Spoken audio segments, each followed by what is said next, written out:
कोई आज़ादी नहीं मजदूर बंदे दी हैगी। सानू दिहाड़ी नहीं मिलनी, असीं कदे आज़ाद हैं। जो सानू दिहाड़ी मिलदे असीं भी आज़ाद ते सारे आज़ाद। आज़ादी मिल गई है, आज़ादी मिली हुई है हमें। आज़ादी कहाँ मिला है। ਆਜ਼ਾਦੀ ਮਿਲ ਗਈ ਆ ਜਿਹੜੇ ਲੋਕ ਆ ਇਹ ਗੁਲਾਮ ਆ। ਇਹ ਇਹਨਾਂ ਨੂੰ ਪੁੱਛੋ ਵੀ ਇਹਨਾਂ ਦੇ ਘਰ ਦੇ ਵਿੱਚ ਰੋਟੀ ਬਣਦੀ ਆ। 15 ਦਿਨ ਕੰਮ ਨਹੀਂ ਮਿਲਦਾ ਨਹੀਂ ਮਿਲਦਾ 15 20 ਦਿਨ ਕੰਮ ਨਹੀਂ ਮਿਲਦਾ। ਕਿਸੇ ਦੀਆਂ 4 ਦਿਹਾੜੀਆਂ ਲਾਦੀਆਂ, ਕਿਸੇ ਦੀਆਂ 5 ਲੱਗਦੀਆਂ ਆ। ਫਿਰ ਘਰ ਕਿੱਦਾਂ ਚੱਲਦਾ? ਘਰ ਕਿੱਦਾਂ ਚੱਲਦਾ? ਘਰ ਬੇਲੜਾ ਨੂੰ ਮੌਜ ਆ, ਇੱਥੇ ਲੁੱਚਾ ਲੰਡਾ ਪ੍ਰਧਾਨ ਆ। ਕਠਾਰ ਤੋਂ ਇੱਥੇ ਕੰਮ ਲੱਭਣ ਆਉਂਦੇ ਹੋ? ਕੰਮ ਲੱਭਣ ਆਈਦਾ। ਅੱਛਾ, ਕਠਾਰ ਤਾਂ ਬਹੁਤ ਦੂਰ ਆ, ਕਿੱਦਾਂ ਆਉਂਦੇ ਹੋ? ਬੱਸੇ ਆਈਦਾ ਜੀ, ਬੱਸੇ ਮਾਰਦੇ ਬਹੁਤ ਜ਼ਿਆਦਾ ਆ ਜੀ। ਲੋਕੀ ਪੈਸੇ ਇਦਾਂ ਮਾਰ ਲੈਂਦੇ ਆ ਜਦੋਂ ਦਿਹਾੜੀ ਕਰਨ ਜਾਈਦੀ ਆ। ਅਸੀਂ ਉਹਨਾਂ ਨਾਲ ਗੱਲ ਜਿੰਨੀ ਕੀਤੀ ਹੁੰਦੀ ਆ ਉਨੀ ਸਾਨੂੰ ਮਿਲ ਨਹੀਂ ਰਹੀ ਦਿਹਾੜੀ। ਉਹ ਕਹਿੰਦੇ ਆ ਜੀ ਅਸੀਂ ਤਾਂ ਤੁਹਾਡੇ ਨਾਲ ਇੰਨੀ ਗੱਲ ਕੀਤੀ ਸੀ। ਜਿਹੜੇ ਵੱਡੇ ਘਰਾਂ ਵਾਲੇ ਉਹ ਕਰ ਰਹੇ ਆ, ਜ਼ਿਆਦਾ ਕਰਦੇ। ਜਿਆਦਾ ਉਹ ਕਰਦੇ ਆ। ਆਮ ਘਰਾਂ ਵਾਲੇ ਤਾਂ ਮੂਲੀ ਜੀ ਗੱਲ ਉਹ ਪੈਸੇ ਦੇ ਦਿੰਦੇ। ਜਿਹੜੇ ਵੀ ਜੀ ਕੀ ਕਹਿਣਾ ਚਾਹੁੰਦੇ ਹੋ? ਮੈਂ ਆਜ਼ਾਦੀ ਚਾਹੁੰਦਾ ਮਿਲ ਵੀ ਗਈ ਆਜ਼ਾਦੀ ਮਿਲ ਗਈ ਆ ਜਿਹੜੇ ਲੋਕ ਆ ਇਹ ਗੁਲਾਮ ਆ। ਇਹਨਾਂ ਨੂੰ ਪੁੱਛੋ ਵੀ ਇਹਨਾਂ ਦੇ ਘਰ ਦੇ ਵਿੱਚ ਰੋਟੀ ਬਣਦੀ ਆ। ਬੇਲੜਾ ਜਿਹੜੇ ਇਹ ਉਹ ਚੰਗਾ ਚੌਸਾ ਖਾਂਦੇ ਆ ਤੇ ਮਜ਼ਦੂਰ ਨੂੰ ਤਾਂ ਕੁਝ ਨਹੀਂ ਮਿਲ ਰਿਹਾ। ਗਰੀਬ ਆਦਮੀ ਲਈ ਆਜ਼ਾਦੀ ਹੈ ਹੀ ਨਹੀਂ, ਉਹਦਾ ਮਹਿਨਾ ਹੀ ਕੋਈ ਨਹੀਂ ਆਜ਼ਾਦੀ। ਹਾਂਜੀ, ਕਿੱਦਾਂ ਦੀਆਂ ਤੰਗੀਆਂ ਪਰੇਸ਼ਾਨੀਆਂ ਇਹਨਾਂ ਨੂੰ ਆਉਂਦੀਆਂ? ਪਰੇਸ਼ਾਨੀਆਂ ਦੇ 80% ਜਿਹੜੇ ਲੋਕ ਆ ਬਿਲਕੁਲ ਉਹਨਾਂ ਨੂੰ ਕੰਮਕਾਰ ਹੈ ਨਹੀਂ। ਕੋਈ ਵੀ ਵਿਚਾਰੇ ਕੰਮਾਂ ਕਾਰਾਂ ਤੋਂ ਵਿਹਲੇ ਆ। ਸਰਕਾਰ ਦਾ ਕੰਮ ਆ ਹਰ ਇੱਕ ਨੂੰ ਨੌਕਰੀ ਦੇਣੀ ਚਾਹੀਦੀ ਹੈ। ਹਰ ਇੱਕ ਬੰਦੇ ਦਾ ਭਵਿੱਖ ਆ ਜਿਹੜਾ ਉਹਦੇ ਵੱਲ ਖਿਆਲ ਦੇਣਾ ਚਾਹੀਦਾ ਆ। ਪਰ ਸਰਕਾਰਾਂ ਤਾਂ ਆਪ ਵੀ ਕੋਈ ਕੰਮ ਨਹੀਂ ਕਰਦੀਆਂ। ਵਿਹਲੜਾਂ ਨੂੰ ਮੌਜ ਆ, ਇੱਥੇ ਲੁੱਚਾ ਲੰਡਾ ਪ੍ਰਧਾਨ ਆ ਤੇ ਗਰੀਬ ਬੰਦੇ ਦੀ ਕੋਈ ਸੁਣਵਾਈ ਨਹੀਂ। ਕੋਈ ਇਹਦੇ ਪਾ ਦੀ ਆਜ਼ਾਦੀ ਹੈ ਨਹੀਂ। ਇੱਕ ਪਾਸੇ ਇਹ ਤਸਵੀਰ ਹੈ, ਇਸ ਸਮੇਂ ਸਾਰੇ ਮਜ਼ਦੂਰ ਖੜੇ ਨੇ, ਬਹੁਤੇ ਪ੍ਰਵਾਸੀ ਨੇ, ਥੋੜੇ ਬਹੁਤੇ ਪੰਜਾਬੀ ਵੀ ਹੋਣਗੇ। ਦੂਜੇ ਪਾਸੇ ਉਹ ਤਸਵੀਰ ਆਉਂਦੀ ਹੈ ਜਦੋਂ ਰਾਤ ਨੂੰ ਕਿਸੇ ਕਮਾ ਕੇ ਜਾ ਰਹੇ ਵਿਅਕਤੀ ਦੇ ਚਪੇੜਾ ਮਾਰ ਕੇ ਉਸ ਤੋਂ ਸਾਰਾ ਕੁਝ ਖੋਹ ਲਿਆ ਜਾਂਦਾ। ਉਹਦੇ ਬਾਰੇ ਕੀ ਕਹੋਗੇ ਜਿਹੜੀਆਂ ਲੁੱਟਾਂ ਖੋਹਾਂ ਕਰਕੇ ਆਪਣਾ ਢਿੱਡ ਭਰ ਰਹੇ ਨੇ? ਲੁੱਟਾਂ ਖੋਹਾਂ ਜੀ ਇਹ ਜਿਹੜੀ ਆ ਸਰਕਾਰ ਨੂੰ ਇਹ ਆਪ ਹੀ ਸੋਚਣਾ ਪੈਣਾ ਆ। ਜੇ ਸਰਕਾਰ ਦੀ ਢਿੱਲ ਦਾ ਕਾਰਨ ਹੀ ਹੈ ਲੁੱਟਾਂ ਖੋਹਾਂ ਆ ਹੈ ਜੀ। ਜੇ ਸਰਕਾਰ ਚਾਹੇ ਤਾਂ ਕੀ ਨਹੀਂ, ਜੇ ਇਮਾਨਦਾਰੀ ਦੇ ਨਾਲ ਕਿਹੜਾ ਕੰਮ ਨਹੀਂ ਹੋ ਸਕਦਾ ਜੀ। ਸਾਰੇ ਕੰਮ ਹੋ ਸਕਦੇ, ਲੁੱਟਾਂ ਖੋਹਾਂ ਬੰਦ ਹੋ ਸਕਦੀਆਂ, ਰੋਜ਼ਗਾਰ ਲੋਕਾਂ ਨੂੰ ਮਿਲੇ, ਨਸ਼ੇ ਬੰਦ ਹੋਣ। ਜਿਹੜੀ ਆ ਉਹਦੇ ਨਾਲ ਭਵਿੱਖ ਦੇ ਉੱਤੇ ਅਸਰ ਪਏਗਾ, ਲੋਕਾਂ ਨੂੰ ਰੋਜ਼ਗਾਰ ਮਿਲੇਗਾ, ਉਹਦਾ ਪ੍ਰਬੰਧ ਕਰਨਾ ਚਾਹੀਦਾ ਹੈ ਜੀ। ਹਾਂਜੀ। ਤੁਸੀਂ ਵੀ ਇੱਥੇ ਕੰਮ ਦੀ ਤਲਾਸ਼ 'ਚ ਆਏ ਹੋ ਜਾਂ ਬੰਦੇ ਲੈਣ ਆਏ ਹੋ? ਹਾਂਜੀ, ਤੁਸੀਂ ਕੰਮ ਦੀ ਤਲਾਸ਼ 'ਚ ਆਏ ਜਾਂ ਮੈਂ ਬੰਦੇ? ਜੀ ਇੱਥੋਂ ਰੋਜ਼ ਹੀ ਨਿਕਲਦਾ ਆ। ਇੱਥੇ ਮੇਰਾ ਅਸੀਂ ਵੀ ਮਜ਼ਦੂਰ ਬੰਦੇ ਹੀ ਆ, ਕੰਮ ਹੀ ਕਰਨ ਵਾਲੇ ਬੰਦੇ ਆ। ਅੱਛਾ। ਹਾਂਜੀ ਹਾਂਜੀ। ਤੇ ਸਾਨੂੰ ਇਹਨਾਂ ਦੇ ਬਾਰੇ ਪਤਾ ਹੈਗਾ ਵੀ ਇਹਨਾਂ ਨੂੰ ਕੀ ਤਕਲੀਫਾਂ ਆਇਆ ਇਹਨਾਂ ਨੂੰ। ਆਹ ਦੇਖੋ ਕਿੰਨਾ ਟਾਈਮ ਹੋ ਗਿਆ, ਇਹ ਲੋਕ ਕਦੋਂ ਦੇ ਖੜੇ ਆ। ਇਹਨਾਂ ਨੂੰ ਹਜੇ ਬਾਈ ਸਤਿ ਸ਼੍ਰੀ ਅਕਾਲ, ਕਿਵੇਂ ਹੋ? ਬਹੁਤ ਵਧੀਆ। ਕਿ ਕਿੱਥੋਂ ਤੁਸੀਂ? ਇੱਥੋਂ ਹੀ ਲੋਕਲ ਹੀ ਹੋ? ਨਹੀਂ ਭਾਜੀ ਕਠਾਰ ਤੋਂ ਆਈ। ਕਠਾਰ ਤੋਂ ਇੱਥੇ ਕੰਮ ਲੱਭਣ ਆਉਂਦੇ ਹੋ? ਕੰਮ ਲੱਭਣ ਆਈਦਾ। ਅੱਛਾ, ਕਠਾਰ ਤਾਂ ਬਹੁਤ ਦੂਰ ਆ, ਕਿੱਦਾਂ ਆਉਂਦੇ ਹੋ? ਬੱਸੇ ਆਈਦਾ ਜੀ, ਬੱਸੇ। ਅੱਛਾ, ਤੇ ਮਿਲ ਜਾਂਦਾ ਇੱਥੇ ਕੰਮ? ਕੰਮ ਭਾਜੀ ਤੁਹਾਡੇ ਸਾਹਮਣੇ ਹੀ ਆ, ਬੜੇ ਮੰਦੇ ਆ। ਤਾਂ ਗਵਰਨਮੈਂਟ ਤੁਸੀਂ ਫੱਟੀ ਫੜੀ ਹੋਈ ਆ, ਕਿੱਦਾਂ ਮਿਸਤਰੀ ਹੋ ਤੁਸੀਂ? ਮਿਸਤਰੀ ਆ। ਅੱਛਾ। 2 ਜਗ੍ਹਾ ਤੋਂ ਵਾਪਸ ਆ ਗਏ ਅਗਲੇ, ਕਹਿੰਦੇ ਲੇਬਰ ਨਹੀਂ ਚਾਹੀਦੀ ਤੇ ਲੇਬਰ ਤੋਂ ਬਗੈਰ ਕੰਮ ਨਹੀਂ ਹੁੰਦਾ ਹਨਾ, ਤੁਹਾਨੂੰ ਵੀ ਪਤਾ ਹੀ ਆ। ਹੁਣ ਕੈਮਰਾਮੈਨ ਆ, ਕੈਮਰਾਮੈਨ ਦੇ ਨਾਲ ਕੋਈ ਬੈਕ ਵਾਲਾ ਵੀ ਚਾਹੀਦਾ ਆ। ਪਰ ਸਾਡੇ ਨੂੰ ਵੀ ਇਦਾਂ ਮਿਸਤਰੀ ਨਾਲ ਇੱਕ ਹੈਲਪਰ ਚਾਹੀਦਾ ਆ। ਕਿੱਦਾਂ ਦੀਆਂ ਸਮੱਸਿਆਵਾਂ ਕਿੱਦਾਂ ਦੀਆਂ ਆਉਂਦੀਆਂ ਜਦੋਂ ਕੰਮ ਕਰਨ ਜਾਂਦੇ ਹੋ ਜਾਂ ਕੰਮ ਦੀ ਤਲਾਸ਼ 'ਚ ਹੁੰਦੇ ਹੋ? ਸਮੱਸਿਆ ਭਾਜੀ ਇਦਾਂ ਦੀਆਂ ਹੁੰਦੀਆਂ ਸਾਨੂੰ ਬਹੁਤ ਜ਼ਿਆਦੀਆਂ। ਲੋਕੀ ਕਿਸੇ ਮੌਕੇ ਪੈਸੇ ਕਹਿੰਦੇ ਆ ਜੀ ਤੁਹਾਡਾ ਆਹ ਟਾਈਮ ਹੋ ਗਿਆ ਜੀ ਤੇ ਤੁਹਾਨੂੰ ਪੈਸੇ ਨਹੀਂ ਦੇਣੇ ਅਸੀਂ, ਤੇ ਹੋਰ ਇਦਾਂ ਦੀਆਂ ਸਮੱਸਿਆ ਆਉਂਦੀਆਂ। ਪੈਸੇ ਦੁੱਖੋਂ ਪੈਸੇ ਮਾਰ ਵੀ ਲੈਂਦੇ ਨੇ ਲੋਕ? ਪੈਸੇ ਲੋਕੀ ਮਾਰਦੇ ਬਹੁਤ ਜ਼ਿਆਦਾ ਆ ਜੀ। ਲੋਕੀ ਪੈਸੇ ਇਦਾਂ ਮਾਰ ਲੈਂਦੇ ਆ ਜਦੋਂ ਦਿਹਾੜੀ ਕਰਨ ਜਾਈਦੀ ਆ। ਅਸੀਂ ਉਹਨਾਂ ਨਾਲ ਗੱਲ ਜਿੰਨੀ ਕੀਤੀ ਹੁੰਦੀ ਆ ਉਨੀ ਸਾਨੂੰ ਮਿਲ ਨਹੀਂ ਰਹੀ ਦਿਹਾੜੀ। ਉਹ ਕਹਿੰਦੇ ਆ ਜੀ ਅਸੀਂ ਤਾਂ ਤੁਹਾਡੇ ਨਾਲ ਇੰਨੀ ਗੱਲ ਕੀਤੀ ਸੀ। ਅੱਛਾ। ਇਹ ਜ਼ਿਆਦਾ ਕਰਦੇ ਕੌਣ ਨੇ? ਜ਼ਿਆਦਾ ਇਦਾਂ ਦਾ ਕਰਦੇ ਕੌਣ ਨੇ? ਆਮ ਘਰਾਂ ਵਾਲੇ ਜਾਂ ਵੱਡੇ ਵੱਡੇ ਘਰਾਂ ਵਾਲੇ ਜ਼ਿਆਦਾ? ਜਿਹੜੇ ਵੱਡੇ ਘਰਾਂ ਵਾਲੇ ਉਹ ਕਰ ਰਹੇ ਆ, ਜ਼ਿਆਦਾ ਕਰਦੇ। ਜਿਆਦਾ ਉਹ ਕਰਦੇ ਆ। ਆਮ ਘਰਾਂ ਵਾਲੇ ਤਾਂ ਮੂਲੀ ਜੀ ਗੱਲ ਉਹ ਪੈਸੇ ਦੇ ਦਿੰਦੇ। ਜਿਹੜੇ ਵੀ ਇੱਕ ਇਹ ਕਹਿੰਦੇ ਜਿਹੜਾ ਆਮ ਘਰ ਵਾਲਾ ਹੋਊਗਾ ਉਹ ਚਾਹ ਪਾਣੀ ਵੀ ਪੁੱਛਦਾ ਸਾਰਾ ਕੁਝ। ਜਿਹੜਾ ਵੱਡੇ ਘਰ ਵਾਲਾ ਉਹ ਤਾਂ ਕਹਿੰਦੇ ਲਾਗੇ ਨਹੀਂ ਲੱਗਣ। ਉਹਦਾ ਵੱਡੇ ਘਰਾਂ ਵਾਲਾ ਤੁਹਾਨੂੰ ਪਾਣੀ ਦਾ ਘੁੱਟ ਨਾ ਪੁੱਛੂਗਾ। ਅੱਛਾ। ਹਾਂ, ਤਾਂ ਪਹਿਲੀ ਗੱਲ ਰਵਾਨੀ ਨੂੰ ਇੰਨਾ ਪੈਸਾ ਦੇ ਦਿੱਤਾ, ਉਹ ਕਿੱਥੋਂ ਦੇ ਦਿੱਤਾ? ਉਹ ਜਨਤਾ ਦਾ ਪੈਸਾ ਦਿੱਤਾ, ਮੋਦੀ ਨੇ ਕੋਲੋਂ ਦੇ ਦਿੱਤਾ ਹੈ। ਉਹ ਮੋਦੀ ਨੇ ਕੋਲੋਂ ਦਿੱਤਾ ਕਿ ਆਪਣੇ ਜਨਤਾ ਦਾ ਪੈਸਾ ਦਿੱਤਾ? ਜੇ ਜਨਤਾ ਨੂੰ ਕੰਮ ਤੇ ਲਾਵੇ ਤਾਂ ਮੋਦੀ ਕਿਉਂ ਉਹ ਪੈਸਾ ਕਾਹਦੇ ਖਰਾਬ ਕਰਦਾ? ਇੰਨਾ ਭਗਵੰਤ ਮਾਨ ਨੇ ਇੰਨਾ ਲੱਖਾਂ ਰੁਪਈਆ ਦੇ ਦਿੱਤਾ, ਉਹ ਕਾਹਦੇ ਦੇ ਦਿੱਤਾ? ਉਹ ਜਨਤਾ ਦਾ ਪੈਸਾ ਦਿੱਤਾ ਕਮੋਦੀ ਭਗਵੰਤ ਮਾਨ ਨੇ ਆਪਣੇ ਕੋਲੋਂ ਦੇਤਾ। ਕਿਹਨੂੰ ਦੇਤਾ ਜੀ?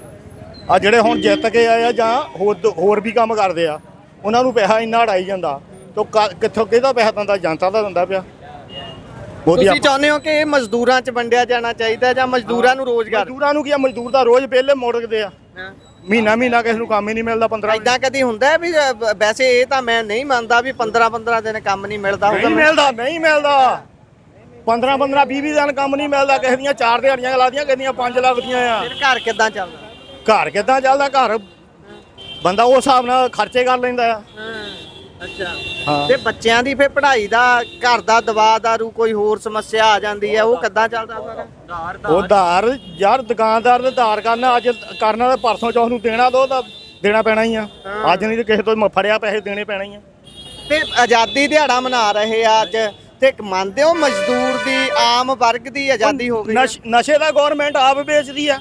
ਨਹੀਂ ਆਜ਼ਾਦੀ ਮੰਨਦੇ ਹੋ ਹੋਈ ਹੈ ਜਿਹੜੀ ਆਜ਼ਾਦੀ ਦਿਹਾੜੇ ਮਨਾਏ ਜਾ ਰਹੇ ਨੇ, ਝੰਡੇ ਚੜਾ? ਆਜ਼ਾਦੀ ਕਾਦੀ ਆ? ਹਾਂ ਆਜ਼ਾਦੀ ਦਾ ਫਾਇਦਾ ਕੀ ਹੈ ਦੱਸੋ? ਮੌਜੂਦ ਬੰਦੇ ਦੀ ਕੋਈ ਆਜ਼ਾਦੀ ਨਹੀਂ। ਕੋਈ ਆਜ਼ਾਦੀ ਭਾਈ? ਕੋਈ ਆਜ਼ਾਦੀ ਨਹੀਂ ਮਜ਼ਦੂਰ ਬੰਦੇ ਦੀ ਹੈਗੀ। ਕਾਦੇ ਗੁਲਾਮ ਆ ਆਜ਼ਾਦ ਆਪਾਂ? ਸਾਨੂੰ ਦਿਹਾੜੀ ਨਹੀਂ ਮਿਲਣੀ, ਅਸੀਂ ਕਦੇ ਆਜ਼ਾਦ ਆ। ਜੇ ਸਾਨੂੰ ਦਿਹਾੜੀ ਮਿਲਦੇ ਅਸੀਂ ਵੀ ਆਜ਼ਾਦ ਤੇ ਸਾਰੇ ਆਜ਼ਾਦ। ਅੱਛਾ ਤੁਸੀਂ ਕਹੋਗੇ ਆਜ਼ਾਦੀ ਮਿਲ ਗਈ ਹੈ? ਇੱਕ ਭਈਆ ਜਾਂਦਾ 10 ਬੰਦੇ ਨਾਲ ਲੈ ਕੇ ਆਉਂਦਾ ਆ। ਆਜ਼ਾਦੀ ਕਾਦੀ ਇੱਥੇ ਹੋਣੀ ਆ? ਇਹ ਜਗ੍ਹਾ ਨੂੰ ਕੀ ਹੋਏ ਸਾਰੇ ਪੈਸੇ? ਪੰਜਾਬੀ ਕਿਸੇ ਬੰਦੇ ਨੂੰ ਰੋਟੀ ਨਹੀਂ ਖਾਣ ਨੂੰ ਮਿਲਦੀ ਬਈ। ਜੇ ਹੁਣ ਭਗਵੰਤ ਮਾਨ ਹੋਣੀ ਜਾਣੀ ਗਏ 10 ਕਿਲੋ ਦਾਣੇ ਦਿੰਦੇ ਆ, 10 ਕਿਲੋ ਦਾਣੇ ਉਹ ਦੇ ਕੇ ਕੀ ਕਰਨੇ? ਉਹ ਲੋਕਾਂ ਨੂੰ ਕੰਮ ਕਰ ਦੇਣ। ਜੀ ਲੋਕਾਂ ਨੂੰ ਕੰਮ ਕਰਨ ਦੇਣ। 10 ਕਿਲੋ ਦਾਣੇ ਕੀ ਕਰਨੇ? ਲੋਕਾਂ ਨੂੰ ਕੰਮ ਕਰਨਗੇ ਦੇਣਗੇ ਤਾਂ ਫੇਰ ਹੀ ਆ। ਉਹ 10 ਕਿਲੋ ਦਾਣੇ ਨੌਕਰੀਆਂ ਕਹਿੰਦੇ ਨੌਕਰੀਆਂ ਮਿਲਣਗੀਆਂ, ਨੌਕਰੀਆਂ ਕਿੱਥੇ ਗਈਆਂ ਉਹਨਾਂ ਦੀਆਂ? ਨੌਕਰੀਆਂ ਉਹ ਕਹਿਣਗੇ ਵੀ ਸਿੱਖਿਆ ਦੇ ਆਧਾਰ ਤੇ ਦੇਣੀਆਂ, ਪੜ੍ਹੇ ਲਿਖਿਆਂ ਨੂੰ ਦੇਣੀਆਂ। ਜਿਹੜੇ ਪੜ੍ਹੇ ਲਿਖੇ ਵੀ ਵਿਹਲੇ ਫਿਰਦੇ ਆ। ਪੜ੍ਹੇ ਲਿਖੇ ਵੀ ਗੋਲੀਆਂ ਖਾਣ ਲੱਗੇ ਆ। ਤੇ ਉਹਨਾਂ ਬਾਰੇ ਕੀ ਕਹੋਗੇ? ਜਿੱਦਾਂ ਤੁਸੀਂ ਹੁਣ ਮਿਹਨਤ ਕਸ਼ ਹੋ, ਤੁਸੀਂ ਖੜੇ ਹੋ ਇੱਥੇ ਦਿਹਾੜੀ ਦੇ ਲਈ, ਤੇ ਇੱਕ ਬੰਦਾ ਉਹ ਹੁੰਦਾ ਜਿਹੜਾ ਸ਼ਾਮ ਨੂੰ ਕਮਾ ਕੇ ਲਿਆ ਰਿਹਾ ਹੁੰਦਾ, ਉਹਦੇ ਚਾਰ ਮਾਰ ਕੇ ਹਥਿਆਰ ਤੇ ਉਸ ਤੋਂ ਸਾਰਾ ਕੁਝ ਖੋਹ ਲੈਂਦੇ ਨੇ, ਉਹ ਵੀ ਚਲਾ ਰਹੇ ਨੇ। ਹੁਣੀ ਭਾਜੀ ਉਹਨੇ ਇਹ ਕੰਮ ਕਰਨਾ, ਜੇ ਇਹਨੂੰ ਕੰਮ ਨਹੀਂ ਮਿਲਣਾ ਉਹਨੇ ਆਪਣੇ ਨਸ਼ੇ ਤਾਂ ਪੂਰੇ ਕਰਨੇ ਹੀ ਆ। ਤੇ ਗਵਰਨਮੈਂਟ ਆਪ ਨਸ਼ਾ ਵੇਚਦੀ ਪਈ ਆ। ਜਿਹੜੇ ਵੱਡੇ ਲੀਡਰ ਇਹ ਨਸ਼ੇ ਲਿਆਉਂਦੇ ਆ ਤਾਂ ਫੇਰ ਹੀ ਵਿਕਦੇ ਆ। ਜੀ ਕੋਈ ਆਜ਼ਾਦੀ ਨਹੀਂ ਮਜ਼ਦੂਰ, ਆਜ਼ਾਦੀ ਨਹੀਂ ਹੈਗੀ। ਤੇ ਕੰਮ ਤੇ ਕਿੱਦਾਂ ਦਾ ਵਿਹਾਰ ਹੁੰਦਾ ਹੈ ਤੁਹਾਡੇ ਨਾਲ ਜਦੋਂ ਵੱਡੇ ਘਰਾਂ ਵਿੱਚ ਕੰਮ ਕਰਨ ਜਾਂਦੇ ਹੋ, ਦਿਹਾੜੀ ਲਾਉਣ ਜਾਂਦੇ ਹੋ? ਉੱਥੇ ਸਤਿਕਾਰ ਮਿਲਦਾ ਬਣਦਾ ਜਿਹੜੀ ਗੱਲ ਪੰਜਾਬ 'ਚ ਕੀਤੀ ਜਾਂਦੀ ਆ ਭਾਰਤ 'ਚ? ਕਈ ਬੰਦੇ ਚੰਗੇ ਹੁੰਦੇ ਆ, ਕਈ ਬਿਲਕੁਲ ਹੀ ਮਾੜੇ ਹੁੰਦੇ ਆ। ਕਈ ਪਾਣੀ ਦਾ ਘੁੱਟ ਨਹੀਂ ਪੁੱਛਣਗੇ, ਕਈ ਬੰਦੇ ਆ ਤੁਹਾਨੂੰ ਚਾਹ ਪਾਣੀ ਵੀ ਰੋਟੀ ਪਾਣੀ ਵੀ ਪੁੱਛਣਗੇ। ਅੱਛਾ ਹਾਂ ਕਈ ਤਰ੍ਹਾਂ ਦੇ ਬੰਦੇ ਨੇ। ਹਰੇਕ ਤਰ੍ਹਾਂ ਦੇ ਬੰਦੇ, ਇੱਕ ਤਰ੍ਹਾਂ ਦੇ ਬੰਦੇ ਨਹੀਂ ਹੁੰਦੇ, ਹਰੇਕ ਤਰ੍ਹਾਂ ਦੇ ਬੰਦੇ ਹੁੰਦੇ ਆ। ਅੱਛਾ ਠੀਕ ਹੈ। ਇੱਧਰ ਪ੍ਰਵਾਸੀ ਮਜ਼ਦੂਰਾਂ ਨੂੰ ਵੀ ਪੁੱਛ ਰਹੇ ਨੇ। ਕਹਾਂ ਸੇ ਹੋ? बिहार से। आजादी मिल गई है? आजादी मिली हुई है हमें? जाति कहाँ मिला है? हाँ, क्या समस्या है?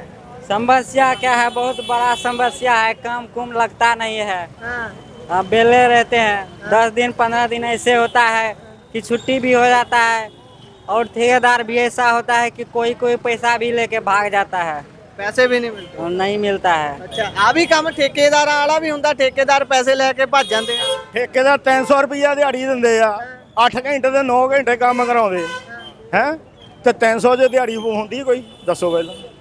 ਅੱਜ ਦੇ ਸਮੇਂ 'ਚ ਵੀ ਪਰ ਅਸੀਂ ਤਾਂ ਸੁਣਦੇ ਆ 7-7 800 ਰੁਪਏ ਦਿਹਾੜੀ। ਉਹ ਭਈਆਂ ਨੂੰ ਤਾਂ ਲਿਜਾ ਕੇ ਕਈ ਦਿਨ ਕੰਮ ਕਰਾ ਕੇ ਪੈਸੇ ਨਹੀਂ ਦਿੰਦੇ। ਅੱਛਾ ਮੁੜ ਕੇ ਠੇਕੇਦਾਰ ਦੌੜ ਜਾਂਦੇ ਆ। ਅੱਛਾ ਐਦਾਂ ਹੁੰਦਾ? ਐਦਾਂ ਹੁੰਦੀ ਹੈ। ਇਹ ਇੱਥੇ ਫੇ ਕਾਦੀ ਆਜ਼ਾਦੀ ਸਮਝੀਏ ਨਾ? ਇਹ ਆਜ਼ਾਦੀ ਕਾਦੀ ਹੈ ਦੱਸੋ ਪਹਿਲਾਂ? ਆਜ਼ਾਦੀ ਹੈਗੀ ਕੋਈ? ਜੀ ਭਾਈ ਪਿੱਠੂ ਤੇ ਸਾਰਾ ਦਿਨ ਸਮਾਨ ਢੋ ਕੇ ਜਦੋਂ ਸ਼ਾਮ ਨੂੰ ਘਰੇ ਜਾਂਦੇ ਹੋ, ਘਰਦਿਆਂ ਦੀ ਤਲੀ ਤੇ 4 ਪੈਸੇ ਰੱਖਦੇ ਹੋਵੋਗੇ, ਸੰਤੁਸ਼ਟੀ ਮਿਲਦੀ ਆ ਉਹਦੇ ਨਾਲ ਕਿ ਘਰ ਦੇ ਅੱਗੇ ਹੋਰ ਡਿਮਾਂਡ ਕਰਦੇ ਆ? नहीं हो डिमांड करते 300 रुपये ना की बनता वा, 300-400 रुपये ना ਫੇ ਉਸਲੇ ਦੇ ਖਿਆਲ ਕੀ ਆਉਂਦਾ ਮਨ 'ਚ ਵੀ ਮੈਂ ਸਾਰੀ ਦਿਹਾੜੀ ਟੁੱਟ ਕੇ ਮਰ ਕੇ ਆਇਆ ਪੈਸੇ ਲੈ ਕੇ? ਕੀ ਖਿਆਲ ਆਉਂਦਾ ਉਦੋਂ? ख्याल हो ही आना मैं हुण की कर रही है नाल मर्जी है नाल वधिया समा के। ਹਾਂ मौत ही चंगी है। ਹਾਂ महीना डेढ़ महीना काम नहीं लगता, जे एक दिन लगता तो वो की फायदा होना वा, की समस्या हो? ਕੰਮ ਹੈ ਨਹੀਂ। ਇਹ ਇੱਕ ਹੋਰ ਗੱਲ ਕਹੀ ਜਾਂਦੀ ਹੈ ਬਾਈ ਵੀ ਇਹ ਜਿਹੜੇ ਪ੍ਰਵਾਸੀ ਮਜ਼ਦੂਰ ਆ ਗਏ, ਇਹਨਾਂ ਨੇ ਬਹੁਤ ਸਾਰਾ ਤਾਣਾ ਬਾਣਾ ਕੈਪਚਰ ਕਰ ਲਿਆ, ਆਪਣੇ ਅਧੀਨ ਕਰ ਲਿਆ, ਇਹਨਾਂ ਨੂੰ ਜ਼ਿਆਦਾ ਲਿਜਾਂਦੇ ਨੇ ਕੰਮ ਤੇ ਪੰਜਾਬੀ ਬੰਦੇ ਨੂੰ ਲਿਜਾਂਦੇ ਨਹੀਂ। ਇਹ ਵੀ ਗੱਲ ਸੱਚੀ ਹੈ? ਹਾਂ ਇਦਾਂ ਹੀ ਹੁੰਦਾ। ਉਹ ਕਿਉਂ? ਉਹ ਕਿਉਂ ਹੁਣ ਯਾਰ ਕੰਮ ਕਰਾ ਕੇ ਪੈਸੇ ਨਹੀਂ ਦੇਣੇ। ਹਾਂ 2-4 ਘੰਟੇ ਕੰਮ ਕਰਾਉਣਾ ਵਾਧੂ ਕਰਾਉਣਾ। ਪੰਜਾਬੀ ਨੇ ਤਾਂ ਉਹਨੇ ਪੂਰੇ ਘੰਟੇ ਲਾਉਣੇ ਆ, ਠੀਕ ਨਹੀਂ। ਇੱਕ ਹੋਰ ਗੱਲ, ਮੈਂ ਇੱਕ ਦਿਨ ਪ੍ਰਵਾਸੀ ਮਜ਼ਦੂਰ ਨਾਲ ਗੱਲ ਕਰ ਰਿਹਾ ਸੀ, ਉਹ ਕਹਿੰਦਾ ਵੀ ਪੰਜਾਬੀ ਬੰਦਾ ਨਖਰੇ ਬਹੁਤ ਕਰਦਾ ਕੰਮ ਕਰਨ ਲੱਗਾ, ਵੀ ਮੈਂ ਆ ਵੀ ਨਹੀਂ ਕਰਨਾ ਉਹ ਵੀ ਨਹੀਂ ਕਰਨਾ। ਜਿਹੜਾ ਪ੍ਰਵਾਸੀ ਮਜ਼ਦੂਰ ਹੈ ਉਹਨੂੰ ਜੋ ਕਹਿ ਦੋ ਉਹਨੇ ਚੁੱਪ ਚਪੀਤੇ ਕਰੀ ਜਾਣਾ ਉਹਨੇ ਪੈਸਿਆਂ 'ਚ। ਭਾਈ ਕੰਮ ਸਾਰੇ ਹੀ ਕਰਦੇ ਆ, ਇਹ ਕਰਨ ਦੇ ਤਰੀਕੇ ਹੁੰਦੇ ਆ, ਕਰਾਉਣ ਦੇ ਤਰੀਕੇ ਹੁੰਦੇ ਆ। ਕਈ ਤਾਂ ਧੱਕੇ ਨਾਲ ਕੰਮ ਕਰਾਉਂਦੇ, ਕਈ ਭਲਵਾਨਸੀ ਨਾਲ ਕੰਮ ਕਰਾ ਲੈਂਦੇ। ਜਿਹੜਾ ਭਲਵਾਨਸੀ ਨਾਲ ਕੰਮ ਕਰਾਉਂਦੇ ਉਹ ਸਾਰਾ ਹੀ ਕਰਾ ਲੈਂਦੇ ਆ ਗੱਲੇ, ਠੀਕ ਨਹੀਂ। ਧੰਨਵਾਦ ਬਾਪੂ ਜੀ। ਤੁਸੀਂ ਦੱਸਿਓ ਆਜ਼ਾਦੀ ਹੋ ਗਈ, ਆਜ਼ਾਦੀ ਮਿਲ ਗਈ? ਆਦਾ ਕੋਈ ਸਾਨੂੰ ਨਹੀਂ ਪਤਾ ਕੀ ਦੱਸਣਾ, ਆਜ਼ਾਦੀ ਮਿਲ ਗਈ ਕਿ ਨਹੀਂ? ਉਹੀ ਕਰਨਗੇ, ਉਹੀ ਦੱਸਣਗੇ, ਤੁਹਾਨੂੰ ਨਹੀਂ ਮਿਲੀ? ਨਹੀਂ ਆਪਾਂ ਨੂੰ ਨਹੀਂ ਮਿਲੇ ਕੋਈ। ਅੱਛਾ ਆਜ਼ਾਦੀ। ਹਾਂਜੀ ਭਾਈ ਠੀਕ ਹੋ? ਦਿਹਾੜੀ ਲੱਗੀ ਨਹੀਂ ਹਲੇ? ਅਜੇ ਨਹੀਂ ਲੱਗੀ। ਹਾਂ ਤੇ ਇੱਥੇ ਖੜਦੇ ਹੋ ਸਵੇਰ ਨੂੰ ਰੋਜ਼ ਆ ਕੇ, ਜਾਂ ਦਿਹਾੜੀ ਮਿਲ ਜਾਂਦੀ ਆ ਕਿਸੇ ਕਿਸੇ ਦਿਨ ਆਉਂਦੇ ਹੋ? ਨਹੀਂ ਰੋਜ਼ ਤਾਂ ਖੜੀਦਾ ਆ, ਪਰ ਕਿਹੜੇ ਤੇ ਦਿਹਾੜੀ ਮਿਲਦੀ ਆ। ਅੱਛਾ ਹਾਂ ਤੇ ਜੇ ਦਿਹਾੜੀ ਨਹੀਂ ਮਿਲਦੀ ਕਾਰਨ ਕੀ ਰਹਿੰਦਾ? ਉਹਦੇ ਪਿੱਛੇ ਭਾਅ ਨਹੀਂ ਬਣਦਾ ਜਾਂ ਲੈਣ ਹੀ ਨਹੀਂ ਆਉਂਦਾ ਕੋਈ? ਉਹ ਘੱਟ ਵੱਧ ਲੋਕ ਲੈਣ ਆਉਂਦੇ ਆ, ਹਾਂ ਆ ਚੱਕਰ ਆ। ਤੇ ਜ਼ਿਆਦਾ ਪ੍ਰਵਾਸੀਆਂ ਨੂੰ ਲੈ ਕੇ ਜਾਂਦੇ ਆ? ਜ਼ਿਆਦਾ ਭਈਆਂ ਲੈ ਕੇ ਜਾਂਦੇ ਆ, ਅੱਛਾ ਪੰਜਾਬੀਆਂ ਨੂੰ ਪੁੱਛਦਾ ਨਹੀਂ ਕੋਈ। ਹਾਂ ਤੇ ਚੱਕਰ ਆ। ਇਹ ਤਾਂ ਫਿਰ ਤਰਾਸਦੀ ਆ ਪੰਜਾਬ 'ਚ ਰਹਿ ਕੇ ਪੰਜਾਬੀਆਂ ਨੂੰ ਕੰਮ ਨਾ ਮਿਲੇ, ਪ੍ਰਵਾਸੀ ਕੰਮ ਕਰੀ ਜਾਣ। ਉਹੀ ਤੇ ਗੱਲ ਆ। ਹਾਂ ਐਂ ਹੀ ਚੱਲਦਾ। ਮਿਲੀ ਆਜ਼ਾਦੀ ਫੇ ਇਸ ਹਿਸਾਬ ਨਾਲ ਆਪਾਂ ਨੂੰ? ਮਿਲਣੀ ਚਾਹੀਦੀ ਆ, ਹਾਂ ਚਾਹੀਦੀ ਆ। ਧੰਨਵਾਦ ਬਹੁਤ ਬਹੁਤ। ਸੋ ਇਹ ਸਾਰੀ ਗੱਲਬਾਤ ਹੈ ਤੁਸੀਂ ਸੁਣੀ ਹੈ ਕਿ ਜਿਸ ਧਰਤੀ ਤੇ ਰਾਜਮਾ ਟੁੱਕਰ ਖਾਂਦੇ ਨਹੀਂ ਮਜ਼ਦੂਰ, ਉਸ ਧਰਤੀ ਦੇ ਹਾਕਮ ਕੁੱਤੇ, ਉਸ ਦੇ ਹਾਕਮ ਸੂਰ। ਸੋ ਜਿਸ ਧਰਤੀ ਦੇ ਉੱਪਰ ਰਾਜਮਾ ਟੁੱਕਰ ਵੀ ਨਹੀਂ ਮਿਲਦਾ ਮਜ਼ਦੂਰਾਂ ਨੂੰ, ਉੱਥੇ ਹਾਲਾਤ ਕਿਹੋ ਜਿਹੇ ਹੋਣਗੇ, ਆਜ਼ਾਦੀ ਕਿੰਨੀ ਕੁ ਹੋਊਗੀ, ਇਸ ਦਾ ਅੰਦਾਜ਼ਾ ਤੁਸੀਂ ਲਗਾ ਸਕਦੇ ਹੋ। ਇਹੋ ਜਿਹੇ ਹਾਲਾਤ ਬਣੇ ਹੋਏ ਨੇ ਕਿ ਲੋਕ ਕਹਿ ਰਹੇ ਨੇ 15-15 ਦਿਨ ਦਿਹਾੜੀ ਨਹੀਂ ਮਿਲਦੀ, ਜੇ ਮਿਲਦੀ ਹੈ ਤਾਂ ਟੁੱਟਵੇਂ ਪੈਸੇ ਮਿਲਦੇ ਨੇ। ਤੇ ਵੱਡੀ ਗਿਣਤੀ ਦੇ ਵਿੱਚ ਜਿਹੜੇ ਪ੍ਰਵਾਸੀ ਮਜ਼ਦੂਰ ਨੇ ਉਹ ਇਸ ਸਾਰੇ ਤਾਣੇ ਬਾਣੇ ਨੂੰ ਕੈਪਚਰ ਕਰੀ ਬੈਠੇ ਨੇ, ਉਹਨਾਂ ਨੂੰ ਜ਼ਿਆਦਾ ਤਰਜੀਹ ਦਿੱਤੀ ਜਾਂਦੀ ਹੈ ਕੰਮ ਤੇ ਲਿਜਾਣ ਦੇ ਲਈ। ਧੰਨਵਾਦ।